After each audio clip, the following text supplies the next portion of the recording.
got a really interesting story. I was listening to another podcast that you were on, and just kind of your small business journey. Take us back, kind of walk us through that, and just let everybody know more about you and your story. Yeah, I grew up and lived in a few different states growing up and went to 9 or 10 different schools. So I had a good variation of people, friends, lived around different family members. Sure. And that was wonderful to experience more of the U.S. with just different cultures. But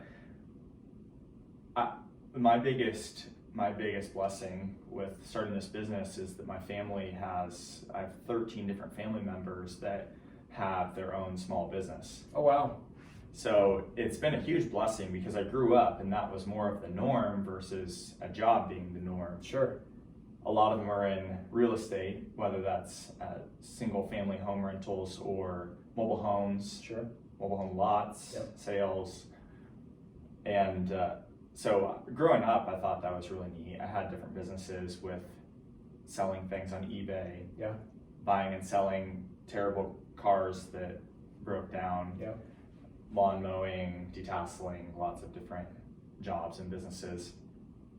But coming into college, I went to school for business. I couldn't see myself in the different jobs that people get a lot of times coming out of business college.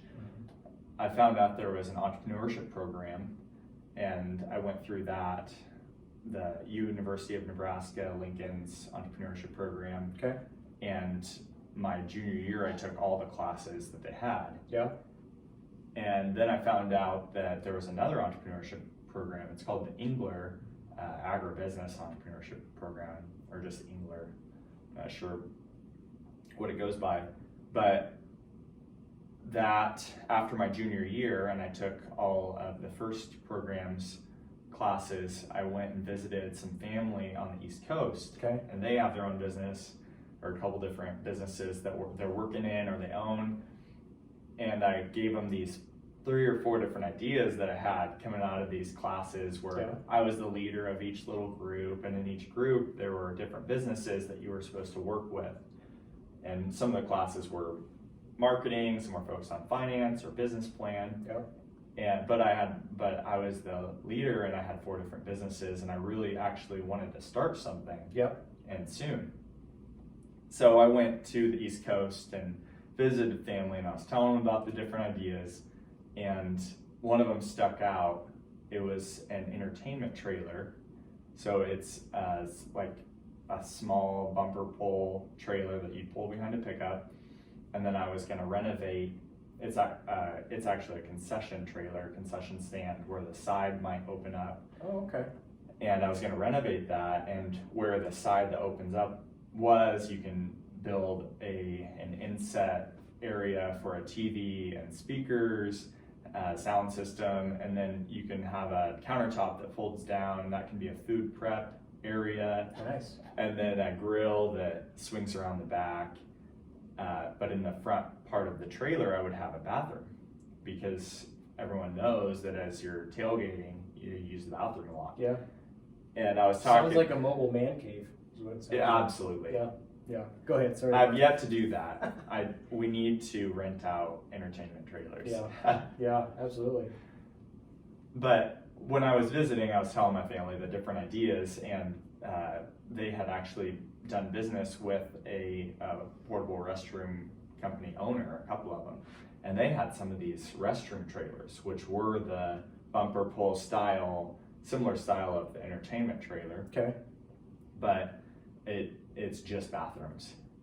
And they knew the financials of the company, and they knew they were doing well, and so they suggested splitting those 2 off. And if I wanted to do an entertainment trailer, go for it, but there's an actual market for the bathroom trailers. Got it.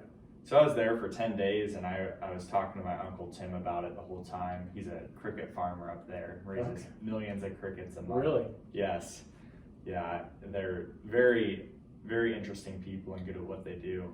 But we just really talked all about the idea, and at the last day I turned to him and asked him, is there any reason why you think that I shouldn't go home and buy a trailer? Yeah. And he sat there and thought for a minute, didn't say anything, and finally said, no, I can't think of a single reason not to go back and buy a trailer. Now these trailers were $20,000, $30,000 8 years ago, and for the smallest trailer from a lower end company, we couldn't think of a reason. So I went back and I talked to manufacturers. I built a website. I talked to as many people as I could, and I ended up buying a restroom trailer and starting the business. And after I bought a trailer, I realized that you needed a truck with a waste tank to pump out the waste from the trailer, and you kind of realize these things that you need as you go along. Sure. But that if you knew everything that was going to come up, all the issues and things you'd have to buy, no one would start a business. Right. You never get into it. Yeah. Absolutely. So I bought a trailer, and then 2 months later I entered a business plan competition at the University of Nebraska. And by that time I had 9 jobs. I had maybe $13,000 on the books, and I entered the competition and I ended up winning it. And the grand prize was $50,000. Wow.